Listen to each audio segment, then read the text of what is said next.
असफलताएं इंसान को तोड़ देती हैं, जीवन की राहों को एक नया मोड़ देती हैं। जो करते हैं जी जान से प्रयास भरपूर, असफलताएं भी उनका पीछा छोड़ देती हैं, पीछा छोड़ देती हैं।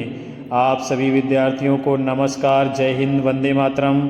आप देख रहे हो दीपक लक्ष्य हब चैनल, जहां बातें होंगी सिर्फ आपके लक्ष्य पर। साथियों, विकल्प आपको बहुत मिलेंगे मार्ग से भटकाने के लिए, लेकिन संकल्प एक ही काफ़ी है आपको मंजिल तक पहुंचाने के लिए।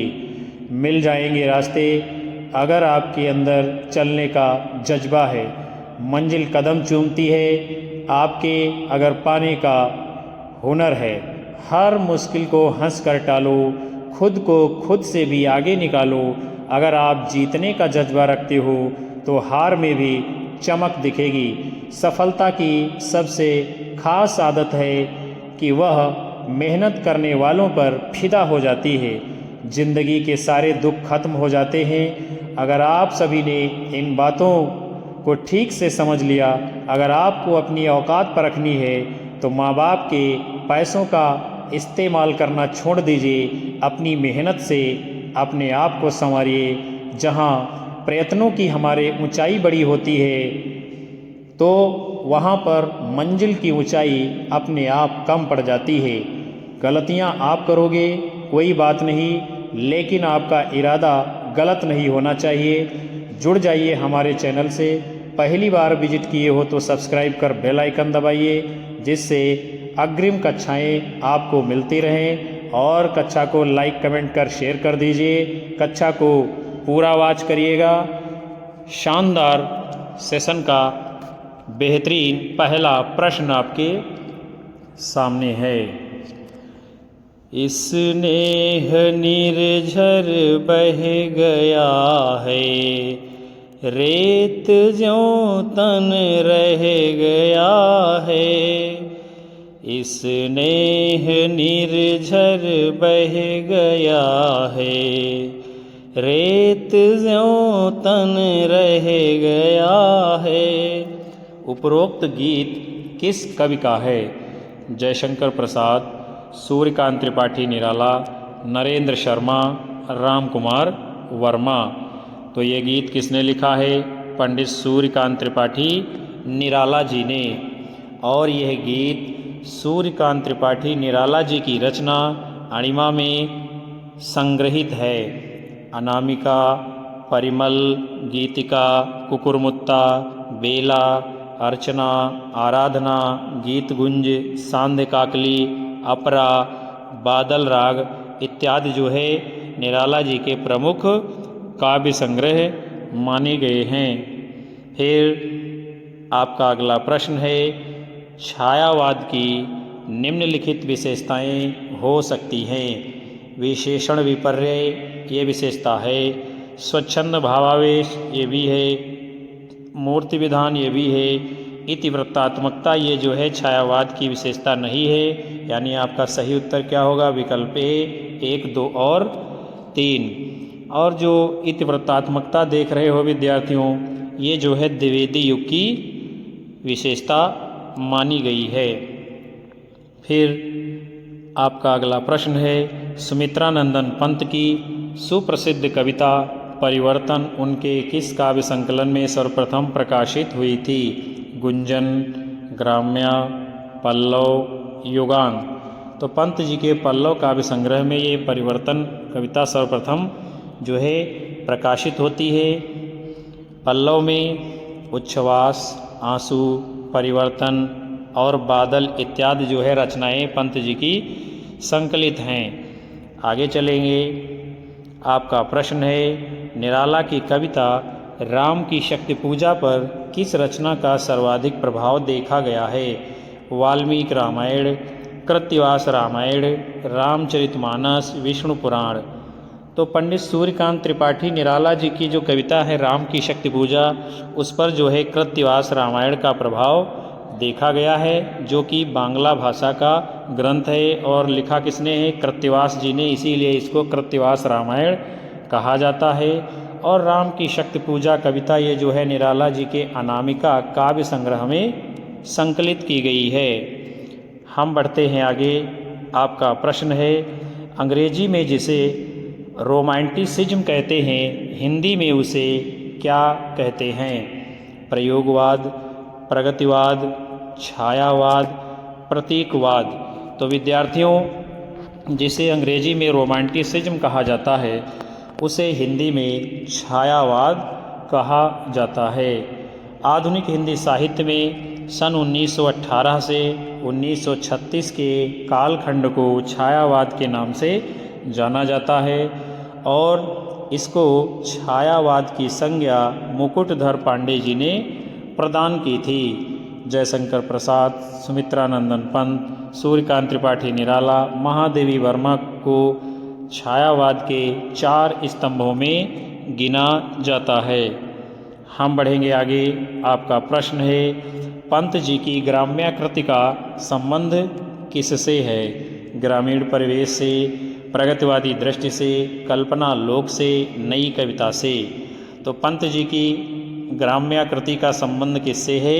ग्रामीण परिवेश से।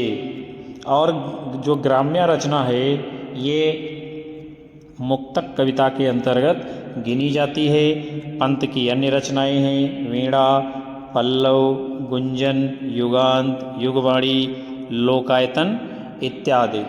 और लोकायतन को जो है विद्यार्थियों महाकाव्य माना गया है, जो कि गांधी जी के जीवन चरित्र को आधार बनाकर लिखा गया है। हम बढ़ते हैं आगे। आपका प्रश्न है, कामायनी की श्रद्धा किसकी प्रतीक है? बुद्धि, मन, हृदय, आनंद। तो कामायनी में जो श्रद्धा पात्र है वो हृदय की प्रतीक मानी गई है। कामायनी महाकाव्य में 15 सर्ग हैं विद्यार्थियों, जिसके मुख्य पात्र मनु, श्रद्धा, इड़ा और मानव हैं। और उसमें भी जो मनु हैं वो मन के प्रतीक हैं, इड़ा बुद्धि की प्रतीक है और मानव कुमार का प्रतीक है। कामायनी का दर्शन कौन सा है? समरसतावाद या आनंदवाद। इसका प्रमुख छंद है वो है ताटंक। प्रमुख रस कौन सा है? शांत रस। और इसको लिखा किसने है? जयशंकर प्रसाद जी ने। किसने? जयशंकर प्रसाद जी ने। और कामायनी महाकाव्य को आचार्य शांतिप्रिय द्विवेदी जी ने छायावाद का उपनिषद कहा है। आगे चलते हैं। आपका प्रश्न है, साहित्यिक क्षेत्र में सर्वाधिक विरोध किसका हुआ था? प्रसाद, निराला, दिनकर, हरिओद। तो हिंदी साहित्य के क्षेत्र में सर्वाधिक विरोध जो है सूर्यकांत त्रिपाठी निराला जी को झेलना पड़ा था।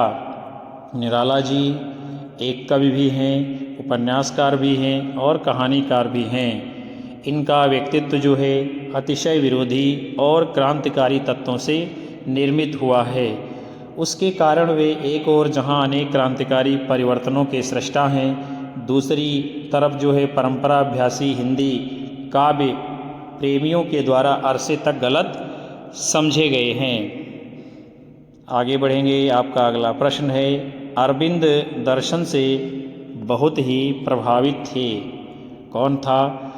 सूर्यकांत त्रिपाठी निराला, जयशंकर प्रसाद, सुमित्रानंदन पंत, महादेवी वर्मा। तो इनमें से सुमित्रानंदन पंत जी के ऊपर अरविंद दर्शन का प्रभाव छायावाद में देखा गया है। उनका संपूर्ण साहित्य जो है वो सत्यम, शिवम, सुंदरम के आदर्शों से प्रभावित हो जाता है। और जहाँ प्रारंभिक कविताओं में प्रकृति और सौंदर्य के रमणीय चित्र मिलते हैं, वहीं दूसरे चरण में छायावाद की सूक्ष्म कल्पनाओं और कोमल भावनाओं तथा अंतिम चरण में प्रगतिवाद, विचारशीलता उनकी रचनाओं में देखनी मिलती है। और साथ ही जो है अरविंद दर्शन का प्रभाव प्रमुखता से देखा गया है। और ये जो अरविंद दर्शन है यह मानव कल्याण की भावनाओं की बात करता है। इसी का प्रभाव पंत जी के ऊपर भरपूर देखने को मिलता है।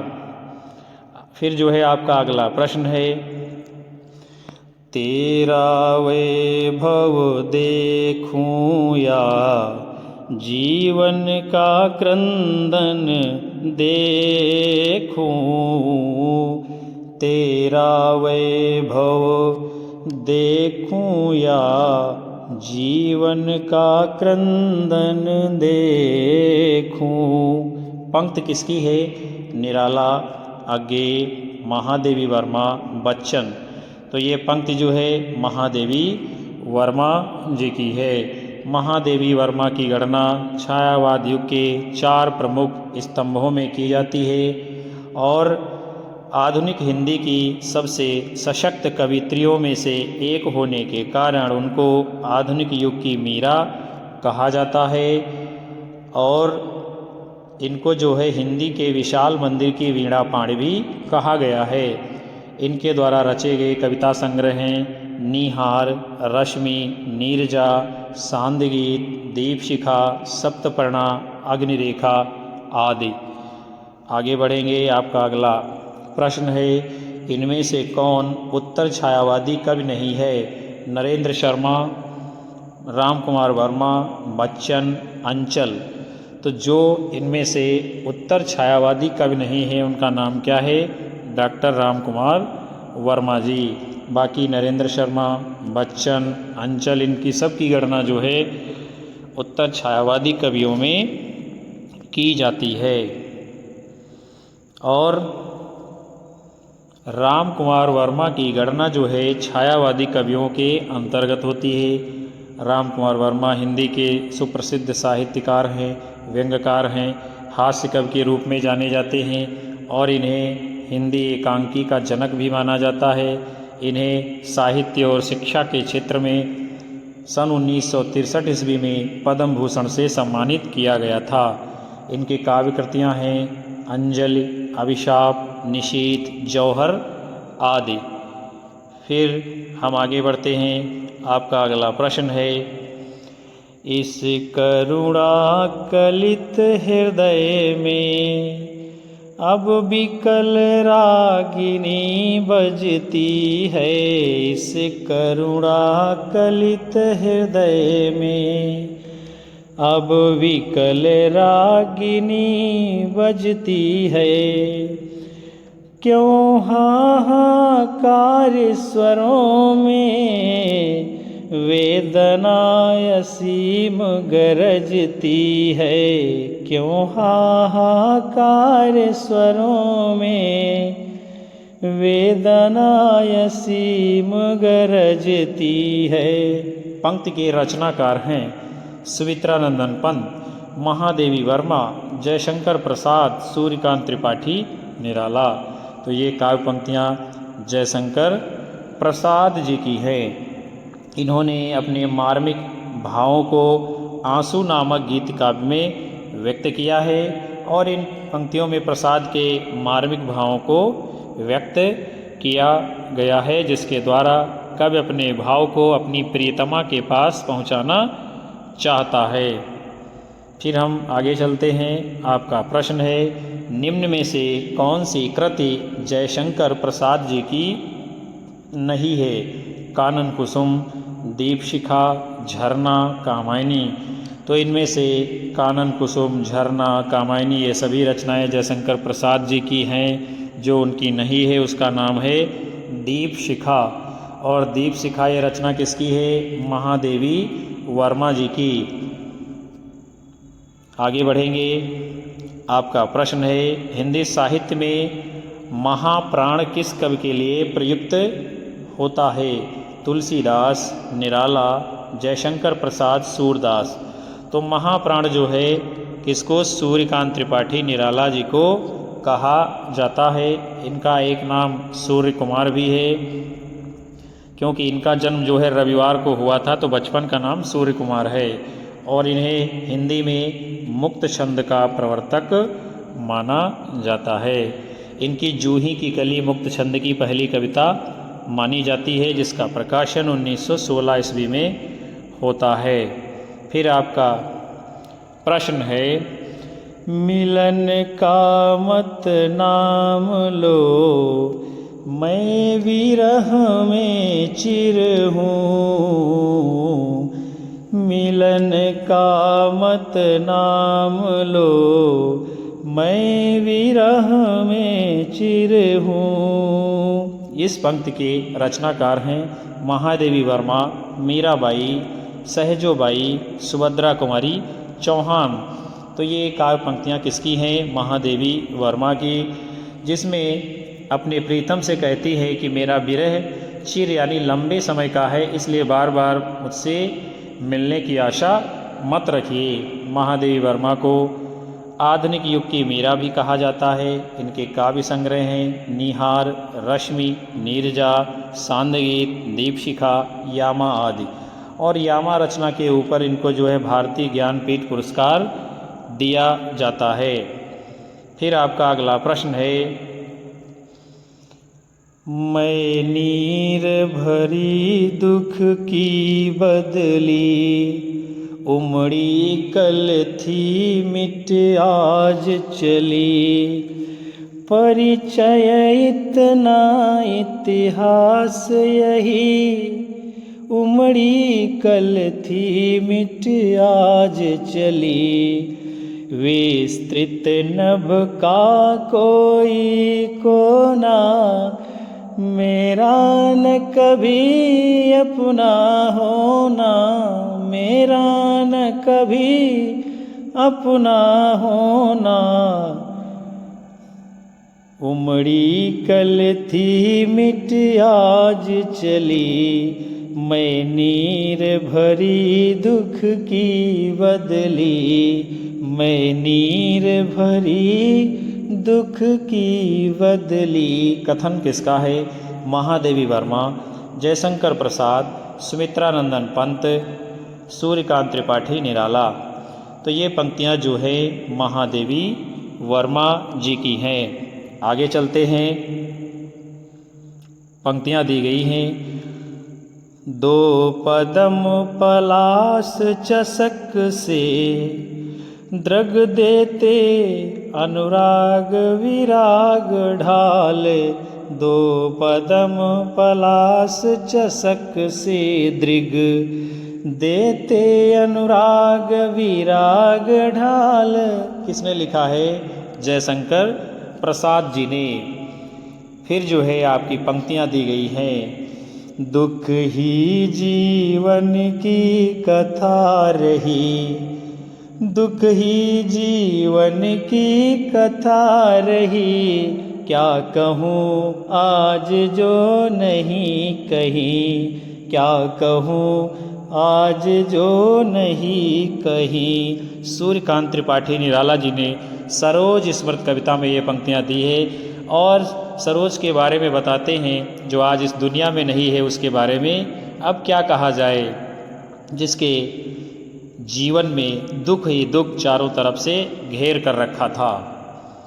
फिर आपकी पंक्ति है, वियोगी होगा पहला कवि, आह से उपजा होगा गान, वियोगी होगा पहला कवि, आह से उपजा होगा गान, निकल कर आँखों से चुपचाप बही होगी कविता अनजान। ये पंक्तियाँ जो है सुमित्रानंदन पंत जी की हैं, जिसमें पंत जी जो है कवि की एक प्रकार से परिभाषा देते हैं और ये बताते हैं कि जो प्रथम कवि रहा होगा वो वियोगी रहा होगा और उसकी वेदना से ही कविता का जन्म हुआ होगा। फिर आपका प्रश्न है, छायावादी युग का प्रवर्तक किसे माना जाता है? जयशंकर प्रसाद, सुमित्रानंदन पंत, महादेवी वर्मा, सूर्यकांत त्रिपाठी निराला। तो छायावाद का प्रवर्तक जो है सर्वमान्य रूप से और सामान्य तौर पर जयशंकर प्रसाद जी को माना जाता है। झरना में सर्वप्रथम छायावादी प्रवृत्तियों का समावेश हुआ है और झरना को ही छायावाद की प्रथम प्रयोगशाला कहा जाता है। और प्रथम प्रभात प्रसाद जी की प्रथम छायावादी रचना मानी जाती है, जबकि मुकुटधर पांडे जी को लिखित रूप से छायावाद शब्द का प्रथम प्रयोक्ता स्वीकार किया गया है। मुकुटधर पांडे ने जबलपुर से प्रकाशित श्री शारदा पत्रिका, जिसका प्रकाशन 1920 ईस्वी में होता था, उसी में जो है हिंदी में छायावाद शीर्षक से 4 खंडों में एक लेख लिखा था। कितने खंडों में? 4 खंडों में। आगे बढ़ेंगे। प्रकाशन वर्ष के अनुसार महादेवी वर्मा की निम्नलिखित रचनाओं का सही अनुक्रम क्या है? निहार, दीपशिखा, नीरजा, रश्मि, दीपशिखा, निहार, रश्मि, नीरजा, नीरजा, निहार, रश्मि, दीपशिखा, निहार, रश्मि, नीरजा, दीपशिखा। तो जो आपका सही उत्तर होगा वो है विकल्प डी, यानी निहार का प्रकाशन कब होता है? 1930 ईस्वी में। और रश्मि का प्रकाशन कब होता है? 1932 ईस्वी में। और नीरजा का प्रकाशन कब होता है? 1935 ईस्वी में। और दीपशिखा का प्रकाशन कब होता है? 1942 ईस्वी में। इसी के आधार पर आपका विकल्प डी सही उत्तर माना गया है। फिर आपका अगला प्रश्न है, निम्नलिखित में से निराला की व्यंग्यपरक कविता कौन सी है? तुलसीदास, कुकुरमुत्ता, सरोज स्मृत, तुड़ती पत्थर। तो व्यंग्यपरक कविता का नाम क्या है निराला जी की? कुकुरमुत्ता। इनकी अन्य रचनाएं हैं अनामिका, परिमल, गीतिका, तुलसीदास, अणिमा, बेला, नए पत्ते, आराधना, अर्चना, गीतगुंज, सांध्य काकली आदि। इनका जो सांध्य काकली काव्य संग्रह है ये इनके मरणोपरांत जो है प्रकाशित हुआ था। आगे चलेंगे। आपका प्रश्न है, निराला की बादल राग कविता का संबंध किस विषय से है? छायावादी सौंदर्य से, प्रगतिवादी चेतना से, प्रयोगवादी चेतना से, प्रकृति के सौंदर्य से। तो बादल राग कविता का संबंध किससे है विद्यार्थियों? वो है आपकी प्रकृति के सौंदर्य से। आगे बढ़ेंगे। पंडित सूर्यकांत त्रिपाठी की रचनाएं प्रकृति के विविध रूपों का कोमल से कठोर तक बोध कराती हैं और इनकी कविता बादल राग का प्रश्न है कि इसमें प्रकृति के सौंदर्य रूप का वर्णन हुआ है। आपका अगला प्रश्न है, पंत को किस काव्य कृति के ऊपर ज्ञानपीठ पुरस्कार मिला था? लोकायतन, चिदंबरा, पल्लव, ज्योतिष्णा। तो इनका जो काव्य संग्रह है चिदंबरा, इसी के ऊपर जो है 1968 ईस्वी का ज्ञानपीठ पुरस्कार प्राप्त हुआ था। और पंत जी छायावादी कवि हैं। इन्हें प्रकृति का सुकुमार कवि और प्रकृति का सुकोमल कवि, प्रकृति का राजकुमार कवि, संवेदनशील इंद्रिय बोध का कवि कहा जाता है। पंत जी की प्रमुख रचनाएं हैं ग्रंथि, वीणा, उच्छ्वास, पल्लव, गुंजन, ग्राम्या, युगांत, युगवाणी, स्वर्ण किरण, स्वर्णधूलि, उत्तरा, कला और बूढ़ा चांद, लोकायतन, मधुवन आदि। आगे चलेंगे। आपका प्रश्न है, छायावाद का पूर्वाभास किस कवि की रचनाओं में प्रकट हुआ है? मुकुटधर पांडे, रूपनारायण पांडे, लोचन प्रसाद पांडे, श्याम नारायण पांडे। तो छायावाद का पूर्व आभास जो है मुकुटधर पांडे जी की रचनाओं में देखने को मिलना शुरू हो गया था। द्विवेदी युग के कवि मुकुटधर पांडे ये प्रकृति के उपासक कवि कहे जाते हैं। इनके काव्य में भावात्मकता, आंतरिक संवेदना, रहस्यात्मक अनुभूति के दर्शन होते हैं। द्विवेदी युग के सर्वश्रेष्ठ प्रगीतकार माने गए हैं मुकुटधर पांडे जी और इनके काव्य में छायावाद का पूर्वाभास मिलता है। पूजा फूल, कानन कुसुम इनकी काव्य कृतियाँ हैं। छायावाद के पहले चरण के कवि हैं आपके मुकुटधर पांडे, श्रीधर पाठक, राम नरेश त्रिपाठी आदि, जिन्हें आचार्य रामचंद्र शुक्ल सच्चे स्वच्छंदतावादी कहते हैं। और दूसरे चरण में इसी काव्य प्रवृत्ति को प्रवर्तम उत्कर्ष पर पहुंचाने वाले हैं प्रसाद, निराला, पंत और महादेवी वर्मा, जिन्हें छायावाद का कवि कहा जाने लगा था। आगे चलते हैं। चित्रात्मक भाषा एवं लाक्षणिक पदावली किस युग की कविता की विशेषता है? छायावाद, प्रगतिवाद, प्रयोगवाद, इनमें से कोई नहीं। तो चित्रात्मक भाषा और लाक्षणिक पदावली का प्रयोग जो है छायावाद में किया जा रहा था। छायावादी काव्य में प्रकृति का स्वतंत्र, सुंदर एवं सजीव चित्रण प्राप्त होता है। उसके साथ ही युगानुरूप वेदना की प्रवृत्ति पाई जाती है और कवि ने अपनी इसी अनुभूति को चित्रात्मक भाषा और लाक्षणिक शैली में अभिव्यक्त करने का काम किया है। आपका अगला प्रश्न है, आधुनिक काल की किस काव्यधारा में रहस्यवाद की भावना पाई जाती है? द्विवेदी युग, छायावाद, प्रगतिवाद, प्रयोगवाद।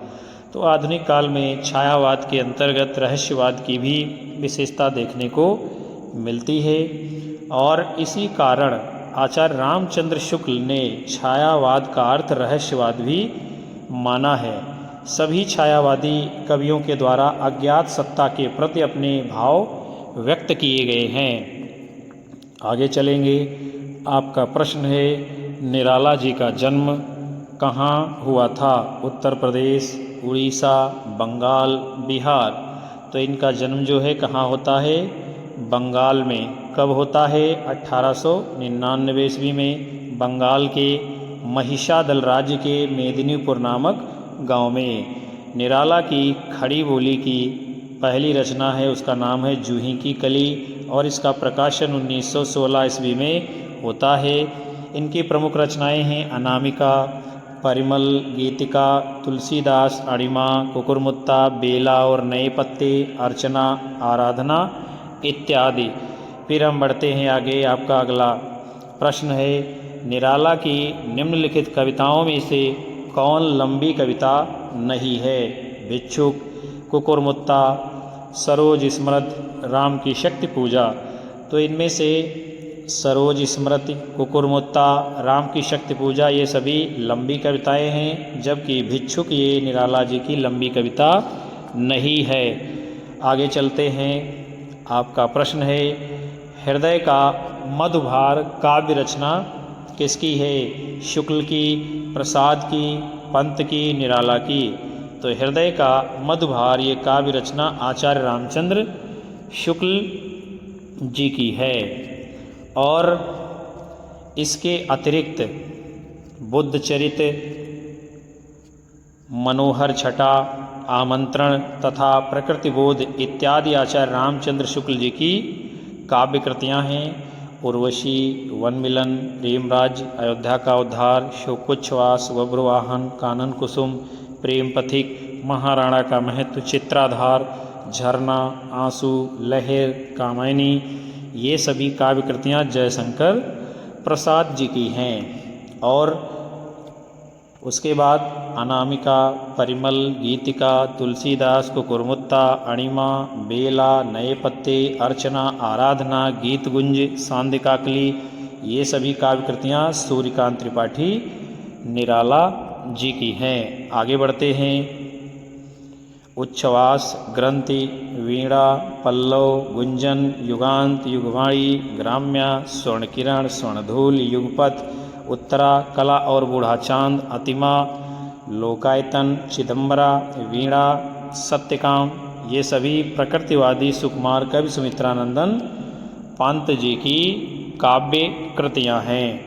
आगे चलेंगे। आपका प्रश्न है, पंचवटी प्रसंग काव्य के रचयिता कौन हैं?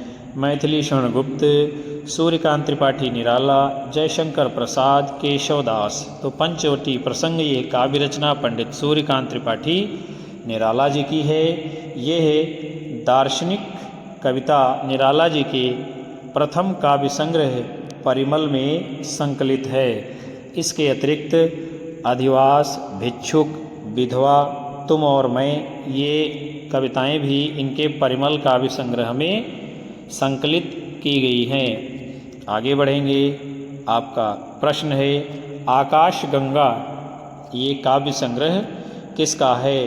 बालकृष्ण शर्मा नवीन, भगवती चरण वर्मा, राम कुमार वर्मा, उदय शंकर भट्ट। तो आकाशगंगा काव्य संग्रह डॉक्टर रामकुमार वर्मा जी ने लिखा है। इसके अतिरिक्त रूपराशि, निशीथ और चित्ररेखा ये सभी काव्य संग्रह भी डॉक्टर रामकुमार वर्मा जी के हैं। अपनी रचनाओं के माध्यम से डॉक्टर रामकुमार वर्मा ने सर्ववादी चेतना को व्यक्त करने का प्रयास किया है, जो प्रकृति के विभिन्न रूपों में मानवीकरण के रूप में लक्षित होता है। आगे बढ़ेंगे। उसके साथ साथ कुमकुम, रश्मि रेखा, अपलक, क्वाश, हम बिस्पाई जन्म के, विनोबा स्तवन, उर्मिला ये सभी काव्य संग्रह बालकृष्ण शर्मा नवीन जी के हैं। और मधुकण, प्रेम संगीत, मानव तथा एक दिन ये सभी काव्य रचनाएं भगवती चरण वर्मा जी की हैं। हम आगे बढ़ते हैं। आपका अगला प्रश्न है, सप्तपर्णा किसकी कृति है? सूर्यकांत त्रिपाठी निराला, जयशंकर प्रसाद, महादेवी वर्मा, सुमित्रानंदन पंत। तो सप्तपर्णा ये रचना है महादेवी वर्मा जी की। निहार, रश्मि, नीरजा, सांदगीत, यामा, दीपशिखा, सप्तपर्णा आदि जो है आधुनिक युग की मीरा मानी जाने वाली छायावाद की प्रसिद्ध कवयित्री महादेवी वर्मा जी की काव्य कृतियाँ हैं। और अनामिका, परिमल, गीतिका, तुलसीदास, कुकुरमुत्ता, अणिमा, बेला, नए पत्ते, अर्चना, आराधना, गीतगुंज, सांध्याकली ये सभी रचनाएं छायावाद के प्रमुख कवि महाप्राण जिनको कहा जाता है सूर्यकांत त्रिपाठी निराला जी की काव्य कृतियाँ हैं। और उर्वशी, वनमिलन, प्रेमराज्य, अयोध्या का उद्धार, शोकोच्छ्वास, वज्रवाहन, कानन कुसुम, प्रेम पथिक, महाराणा का महत्व, चित्राधार, झरना, आंसू, लहर, कामायनी ये सभी रचनाएं छायावाद के प्रवर्तक जयशंकर प्रसाद जी की काव्य कृतियाँ हैं। और उच्छ्वास, ग्रंथि, वीणा, पल्लव, गुंजन, युगांत, युगवाणी, ग्राम्या, स्वर्ण किरण, स्वर्णधूल, युगपथ, उत्तरा, कला और बूढ़ा चांद, अतिमा, लोकायतन, चिदंबरा ये सभी रचनाएं प्रकृति के सुकुमार कवि सुमित्रानंदन पंत जी की हैं। हम बढ़ते हैं आगे। आपका अगला प्रश्न है, क्या है? रबर छंद या केचुआ छंद किस कवि की कविताओं को लक्ष्य कर कहा गया है? रामधारी सिंह दिनकर, धूमिल, निराला, मुक्तिबोध। तो रबर छंद या केचुआ छंद जिस कवि की कविताओं को लक्ष्य कर कहा गया है उनका नाम क्या है? पंडित सूर्यकांत त्रिपाठी निराला जी। निराला ने हिंदी कविता की परंपरागत छंदबद्ध लीक से हटकर मुक्त छंद में कविता लिखना शुरू किया था और इसी मुक्त छंद को आलोचकों ने केचुआ छंद या रबर छंद की संज्ञा दी है। और हिंदी साहित्य में निराला जी को मुक्त छंद का प्रवर्तक माना जाता है और निराला ने कवित्व को हिंदी का जातीय छंद कहा है। आगे चलेंगे। आपका प्रश्न है, जयशंकर प्रसाद की किस कृति को पहले ब्रजभाषा में तथा बाद में खड़ी बोली में रूपांतरित कर दिया गया था? प्रेम पथिक, कानन कुसुम, झरना, आंसू। तो इनमें से जो प्रेम पथिक रचना है जयशंकर प्रसाद जी की, इसको पहले ब्रजभाषा में लिखा जाता है और बाद में खड़ी बोली में इसको रूपांतरित कर दिया जाता है। और जयशंकर प्रसाद ने प्रेम पथिक इसकी रचना कब की है? 1914 ईस्वी में, और इसको ब्रजभाषा में लिखा था। और इन्होंने क्या किया है, बाद में इसको खड़ी बोली में परिवर्तित करके प्रस्तुत किया है। कानन कुसुम 1913 ईस्वी, झरना 1918 ईस्वी, आंसू 1925 ईस्वी में रचित काव्य संग्रहों में बाद के संस्करणों में इनकी जो कविताएं जोड़ दी जाती हैं। अन्य इनकी रचनाएं हैं उर्वशी, वन मिलन, प्रेम राज्य, अयोध्या का उद्धार, शोकोच्छ्वास, वज्रवाहन, महाराणा का महत्व, चित्राधार, लहर, कामायनी आदि। कामायनी इनका जो है महाकाव्य है। आगे चलेंगे। आपका प्रश्न है निराला की जूही की कली उदाहरण है, किस प्रकार का है? मात्रिक छंद का, वर्णित छंद का, मुक्त छंद का, इनमें से कोई नहीं। तो निराला की जो रचना है जूही की कली, इसको जो है मुक्त छंद का उदाहरण माना गया है।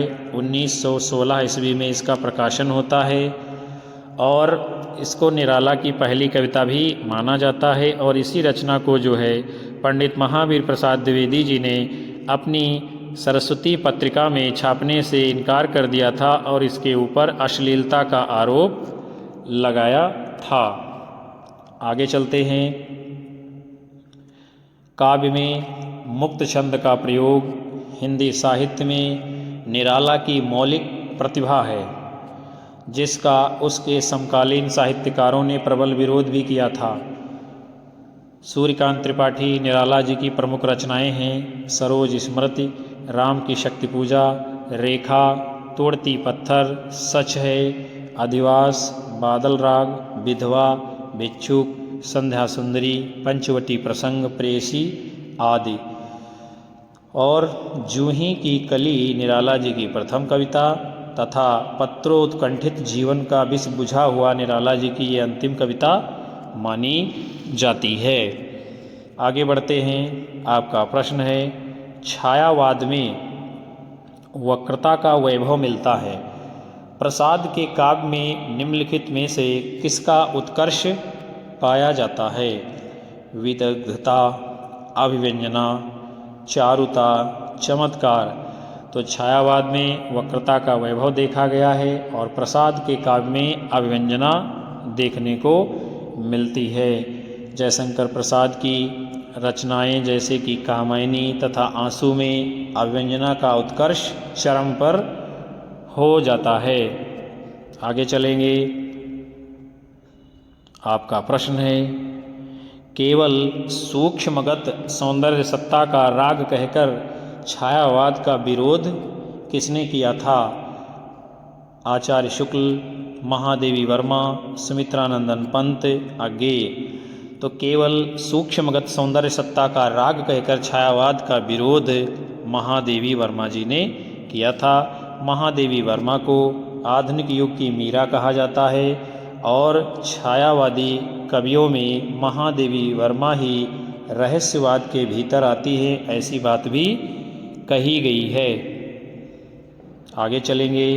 आपका प्रश्न है प्रसाद की काव्य कृतियों का सही अनुक्रम इनमें से क्या है? लहर, आंसू, उर्वशी, झरना, आंसू, झरना, उर्वशी, लहर, उर्वशी, झरना, आंसू, लहर, झरना, उर्वशी, आंसू, लहर। तो जो सही क्रम है वो है आपका विकल्प सी, यानी कि पहले उर्वशी को लिखा गया, फिर झरना को, उसके बाद आंसू को और उसके बाद लहर को। आगे चलेंगे। इनकी रचनाओं का जो है हम प्रकाशन वर्ष देखेंगे। उर्वशी 1909 ईस्वी में, वन मिलन 1909 ईस्वी में, प्रेम राज्य 1909 ईस्वी में, शोकोच्छ्वास 1910 ईस्वी में, अयोध्या का उद्धार 1910 ईस्वी में, वज्रवाहन 1911 ईस्वी में, कानन कुसुम 1913 ईस्वी में, प्रेम पथिक 1914 ईस्वी में, महाराणा का महत्व 1914 ईस्वी में, चित्राधार 1918 ईस्वी में, झरना 1918 ईस्वी में, आंसू 1925 ईस्वी में, लहर 1933 ईस्वी में और कामायनी 1935 ईस्वी में। ये सभी काव्य कृतियाँ जयशंकर प्रसाद जी की हैं। हम बढ़ते हैं आगे। आपका अगला प्रश्न है सुमित्रानंदन पंत के निम्नलिखित काव्य संग्रहों को उनके प्रकाशन वर्ष के अनुसार सुमेलित करना है। उसके बाद आपको कूट के अनुसार उत्तर देना होगा। तो इनमें से पल्लव का प्रकाशन कब होता है? 1928 ईस्वी में। और वीणा का प्रकाशन कब होता है? 1927 ईस्वी में। गुंजन का प्रकाशन कब होता है? 1932 ईस्वी में। और स्वर्ण किरण का प्रकाशन कब होता है? 1947 ईस्वी में। अब हम आगे देखेंगे, जो कूट होगा सही उत्तर माना जाएगा। यहाँ पर सही मिलान कर दिया गया है। तो सही उत्तर इसमें क्या है? वो है आपका विकल्प बी। फिर आगे बढ़ेंगे। पंत जी की जो पल्लव रचना है उसको छायावाद का घोषणा पत्र कहा जाता है। वीणा ये इनकी छायावादी रचना है, और गुंजन पंत जी की छायावाद की अंतिम ये रचना है। प्रथम रचना का नाम इनकी उच्छ्वास है, और स्वर्ण किरण ये अंतश्चेतनावादी रचना मानी जाती है, जो कि अरविंद दर्शन से प्रभावित। तो प्यारे विद्यार्थियों, आज की कक्षा को हम यहीं पर समाप्त करते हैं, जिसमें आप सभी ने हिंदी साहित्य का इतिहास के अंतर्गत आधुनिक काल में छायावाद से संबंधित बहुत ही महत्वपूर्ण प्रश्नों को देखा है, जाना है, समझा है। मैं उम्मीद करता हूँ कि ये सेशन आपको पसंद आएगा। ये प्रश्न आपकी आने वाली सभी परीक्षाओं में ज़रूर पूछे जाएंगे। कक्षा को लाइक कीजिए, कमेंट करिए, अपने साथी मित्रों में शेयर करिए, और अपने अधिकतम साथी मित्रों को हमारे चैनल से जोड़ते रहिए। यही हमारे लिए आत्मबल बनता है, ऊर्जा का काम करता है, जिसके कारण हम आपको लगातार कक्षाएं दे पा रहे हैं। मिलेंगे आप सभी को पुनः अगली कक्षा में। तब तक के लिए नमस्कार, जय हिंद, वंदे मातरम।